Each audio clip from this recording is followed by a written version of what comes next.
عزتمند ورونو په بني اسرائیلو کې صرف د یو کس د زنا په وجه الله پاک او یا زره مسلمانان په طاغوت بیماری کې مبتلا کړل. واقعا داسې د محترمو کله چې بلغم بن عورا موسی علیه السلام او د هغه لښکر ته دعا وکړه، نو الله جل جلاله د بلغم بن عورا جبر او السلام سنی تیر ورسوله.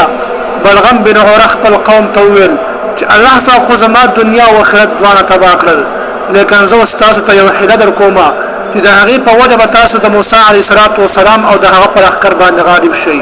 هغه حیله دا و محترمو چې بلغم بن عورا خپل قوم ته وویل چې تاسو جنکۍ سینګارې کوئ، هغوی ته په لاس کې د خرڅ لپاره اشیا ورکوئ او دغه جنکۍ د موسی علیه السلام قوم ته ورولېږئ او جنکۍ هم پویه کوي که چا درته د زنا مطالبه وکړله نو زنا ورسه کوئ.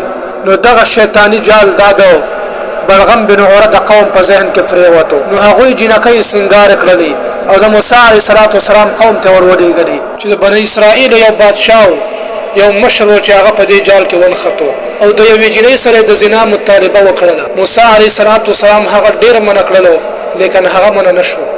آخر کار هغه زنا وکړله.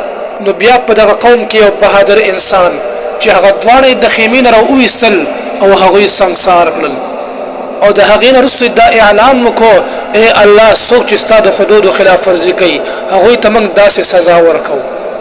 زما عزتمند ورونو په کوم کلي کې چې زنا راشي په هغوی باندې د الله جل شانه قهر او غضب نازلیږي. تاسو سوچ وکړئ محترمو چې د یو کس د زنا په وجه په بني اسرائیلو باندې طاغوت بیماری راغله او یا زره مسلمانان هغه وفات شول. عزتمند ورونو زنا دا ډیره غټه بدکاري ده، ځان د زنا نه ساتل پکار.